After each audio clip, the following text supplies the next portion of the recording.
Today, I'm joined by Alex Smith from Alara, an expert muesli maker and leader in sustainability and managing director of Alara Organic.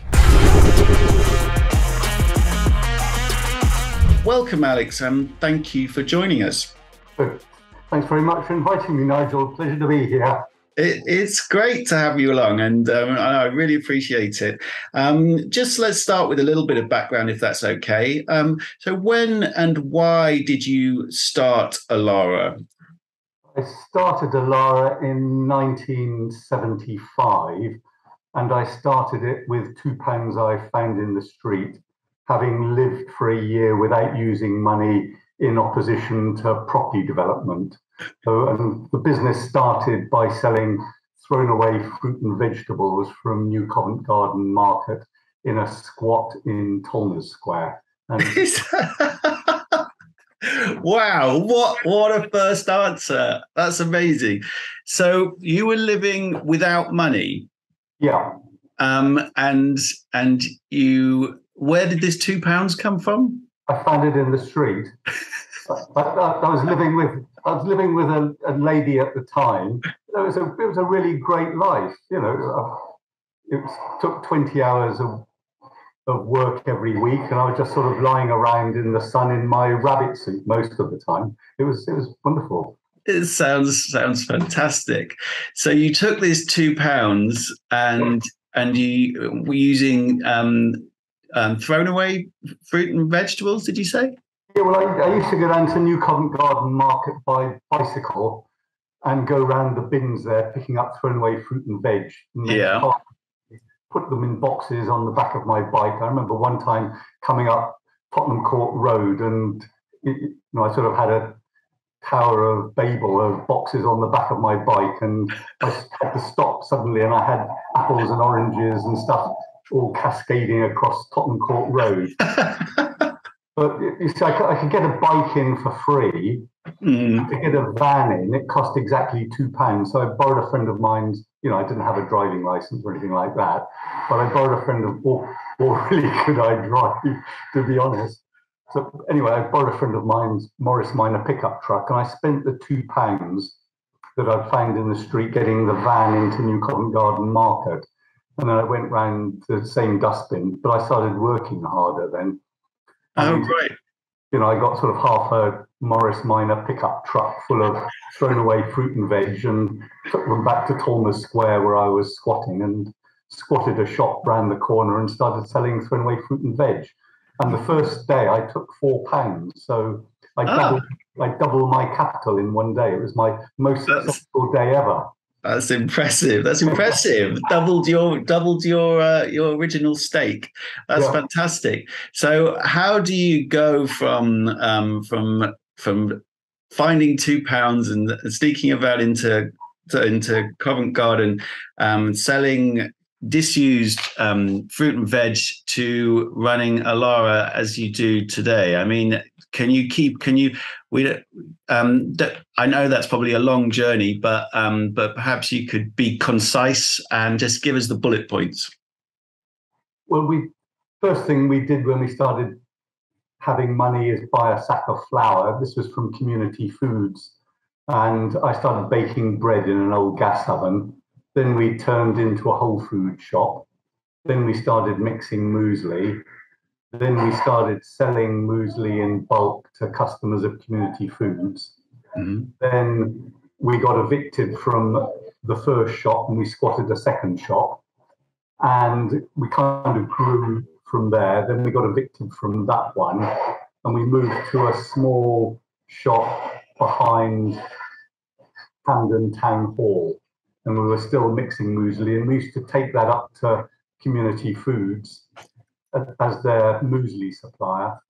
And I had an old ambulance then. I think it was called, we're doing emergency good food supplies, kind of.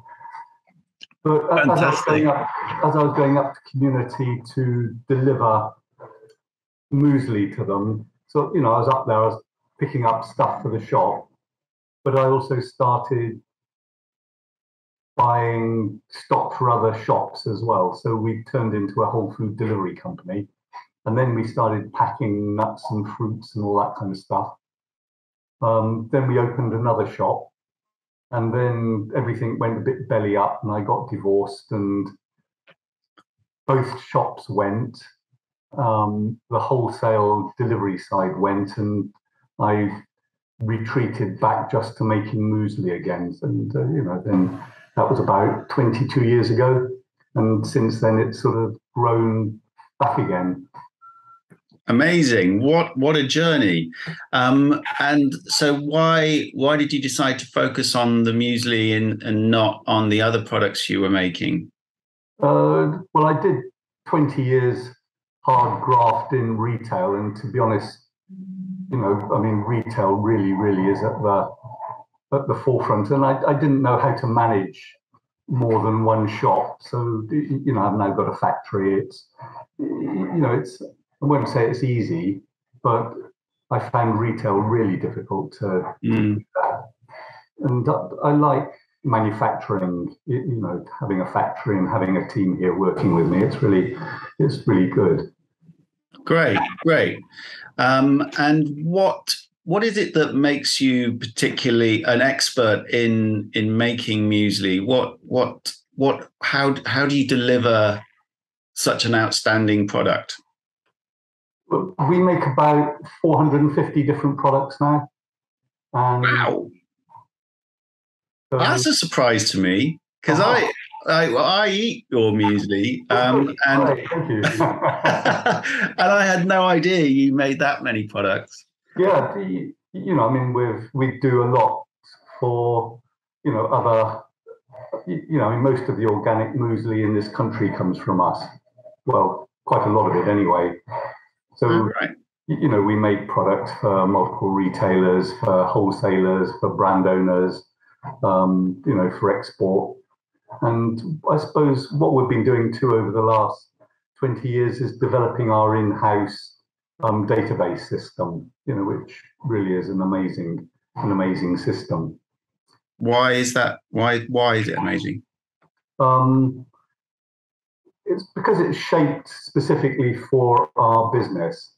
So, it gives us nutritional profiles, including micronutrients, including in Scope 3 embedded CO2e. It gives us margins. We do all of our invoicing. So we've got live stock control on it. We've got ingredient analysis on it, so we can tell exactly what ingredients we need for the orders that we've got in. It allows us to do short runs of, the whole factory is being geared to do you know the concept of the long tail? No.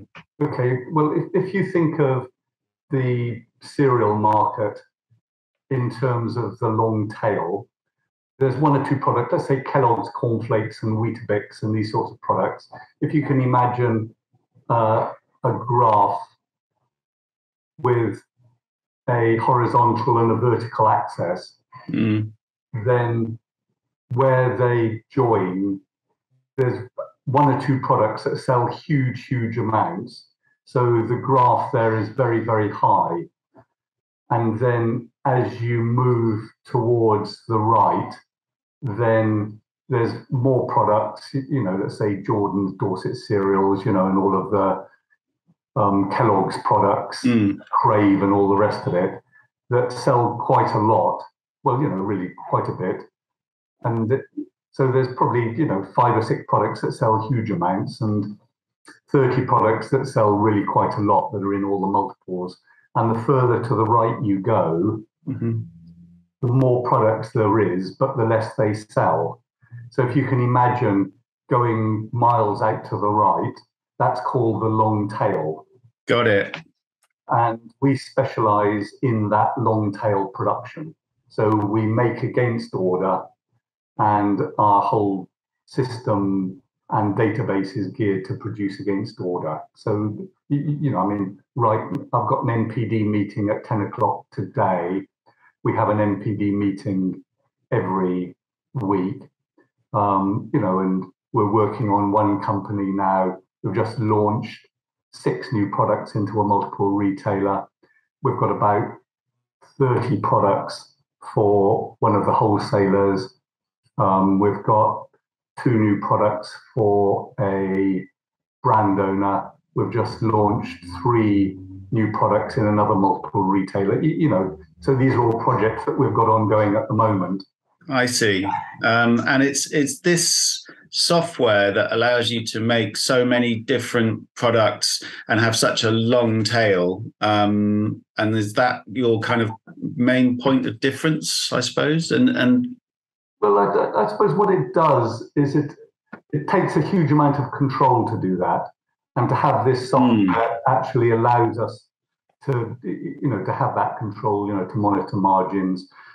And I'd say that that's, in terms of our operational management, then that is a unique element that we have that no one else does have.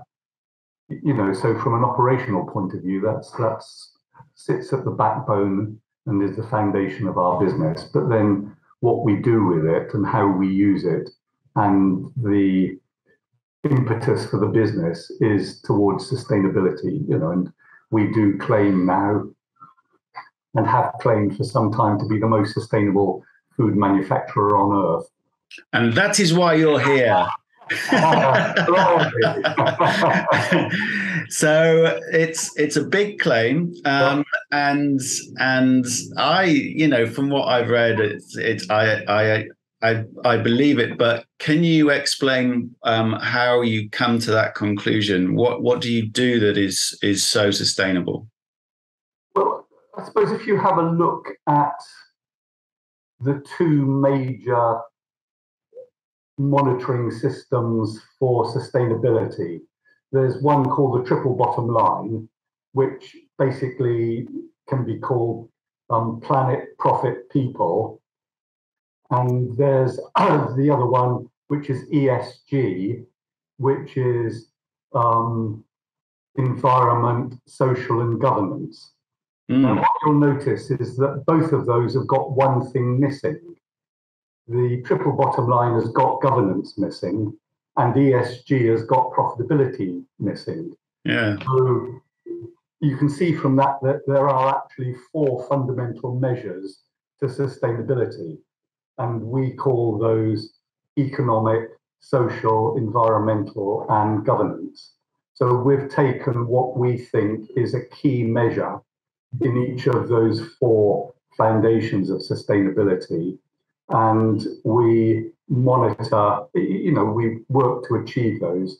So to give you a quick rundown, our economic one, as I said, I lived without using money, and living without money was jolly easy, to be honest. It was really great. It's the freest time I've ever had in my life. But really? Oh yeah, it was really great. I aspire to do it again, to be honest. No, I do, seriously. You think you could still do it today? It would have to be in a completely different context. Right. What allowed me to live without money then really was a very strong squatting community that had the bedrock for the life that I was, it facilitated the life that I was living. What I'd need now is another community that would underpin me living without money again. And I've got, I've been working on that community. It's called the Knowledge Garden. Oh, right. I've been working on that for 11 years now with the community here. And, I have a vision for actually bringing that to reality and me being able to live without using money again within that community. Okay. I will look into the Knowledge Garden. Sounds very interesting. Hoping. And anyway, so to come back to my 4 foundations, if you've got time for it. The first one is our economic one. And as I said, I lived for a year without using any money, but I couldn't live without food. So I learned that food is actually more important than money. So we're buying, thousands of tons of food every year. And generally speaking, the way this, the food system works is that those who are the most powerful, which are the retailers, they demand long credit from their suppliers, and they sell for cash. So they've got, huge amounts of cash pouring in, which means they can open shops and all the rest of it. Now, what I wanted to do was have a system that actually valued food properly. And if food is more valuable than money, then it doesn't make sense for me when I buy stock to then ask for credit for it. So our economic measure is COD. So all of our goods and services that we buy, we pay for immediately. Wow. We don't have a creditor book. How do you make that cash flow work? Well, to start with, we got a big loan from our bank, and we just paid off all our creditors. Oh, brilliant. So you just got a big lump of money at the beginning to get you going, and then you managed to pay that off, but you're doing right by all your suppliers, and so they must love you. Well, they do. They love us. Yeah, I bet you get all the best of everything. Yeah, well, we get good deals. We borrowed £400,000 from Triodos Bank. This was probably about 12 years ago. And I can't remember what the bank rate was, but it was costing us about, 16 or £20,000 a year, something like that, in interest payments. It sounds like you just approached it from a completely different angle. You didn't just accept the status quo as it was. No. You just thought, no, that doesn't make sense to me. I'm going to do things completely differently. And it sounds like that's worked out quite well for you. Yeah, no, it has. Yeah. It's very profitable, to be honest, because, I didn't sort of think about it at the time. But what it means is that, as you say, our suppliers love us, really. We're de-risking their supply to us. Has anyone else copied that idea? As far as I know. Why wouldn't you? It makes so much sense. That's amazing. It makes so much sense. Yeah. So that's our economic measure. Our governance measure is, we get audited. We just got audited. Just went to see our technical manager. He's just signing off all of the non-compliances. Well, I'll tell you, from Morrison's, we do quite a lot of own label from Morrison's, and Co-op and product and Sainsbury's and the car, and we get audited by all kinds of people. Now, we reckon there's 250,000 people every morning or every day put food from our factory in their mouths. Now, that's a pretty intimate thing, really. And we think that we have a duty to them to allow them to see what's happening in our factory. So all of our audits, organic audit, multiple retailer audit, SMETA audit, pest control audit, multiple retailer audits, BRC, all of those go on our website. Oh, great. So all of those are publicly available. Again, I don't know any other company that does this, but it's pretty simple. So that's our governance measure. Our environmental measure is carbon in. So we've been working with Westminster University and also Suffolk University.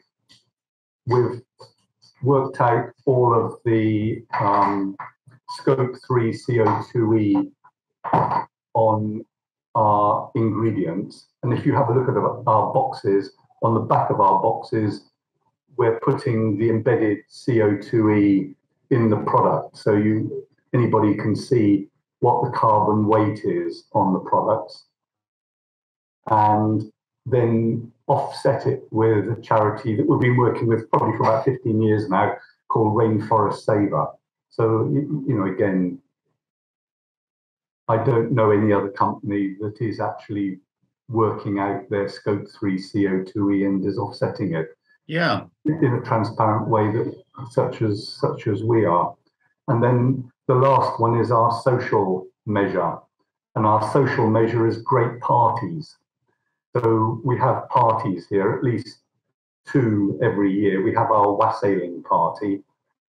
We've got our factories in King's Cross in central London. Right. We've planted about 300 fruit trees around the factory. Really? So when this is over, I'm going to go out. I've been eating figs and apples at the moment. So I've just put a great big bowl of apples for the team here. But figs are my favourite. Oh yeah, you can grow figs in King's Cross. I'm not giving those to the team here. No. I won't tell. I won't tell. Good, no, please don't tell. Yeah, no, they're absolutely amazing figs, really. Oh, really? In King's Cross? Blimey, I thought you needed to be on the Mediterranean to... No, I mean, we've got 80 different food crops growing here. Is that right? Yeah, and I'll tell you another secret. Fruit trees are very, very lazy. So in January or February, they need waking up. So we have a wassailing party, a big fire and a band and food, and then we parade through the orchards and bang. We've got big baking trays, and we bang those to wake the trees up. Sounds very pagan. I like it. It is pagan, yeah. No. Yeah, I thought it was. All right, how do I get an invite to this? This sounds like a must-come to kind of event. Do you have to work for Alara? No. It's stakeholders. So the next one's going to be our Harvest Festival, which will be in September. So definitely invited. I'll make sure you get an invite. Oh, thanks, Alex. I'd love to come to that. All right, we've hit the allotted time, but we haven't talked about your zero waste policy, which I feel is quite important. So how have you managed to achieve that, and how can other companies follow your example?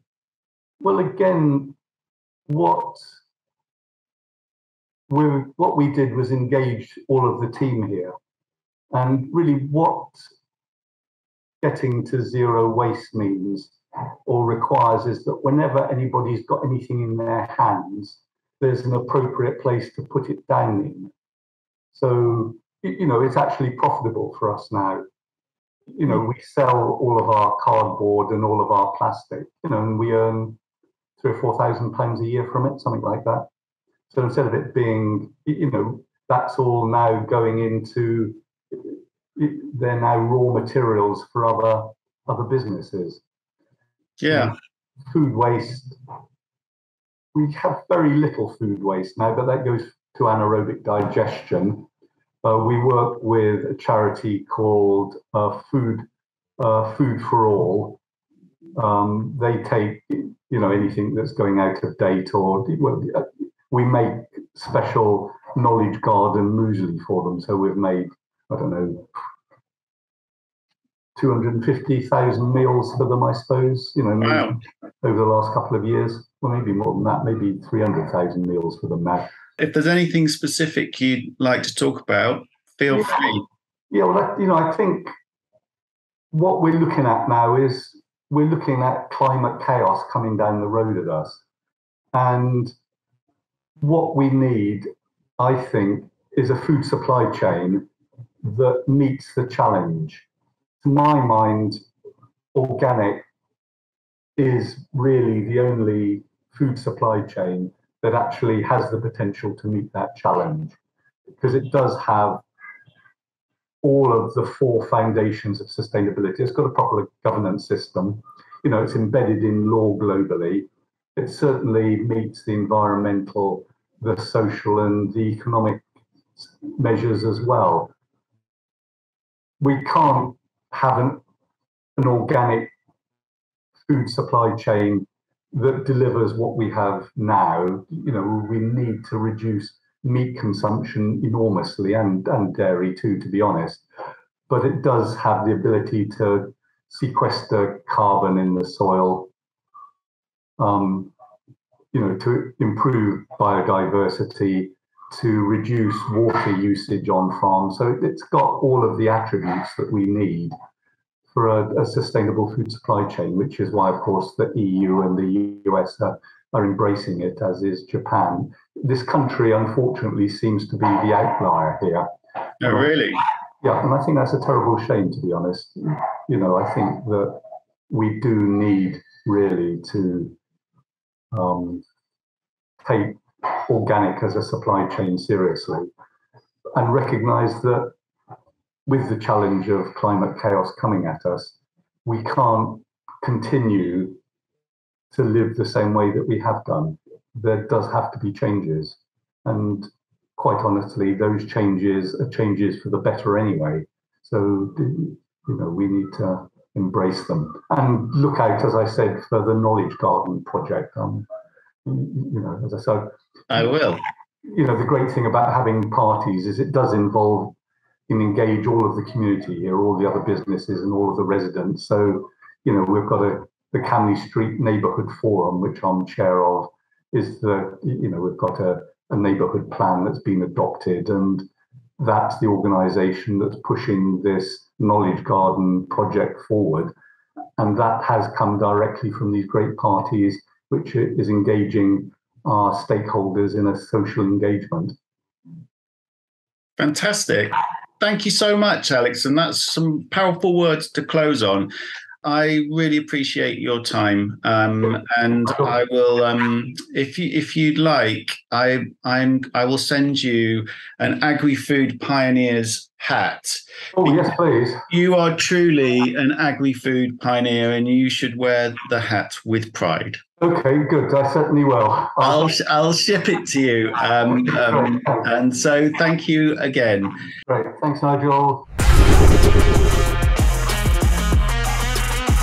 Are you an Agri-Food pioneer? Get in touch now to arrange your interview.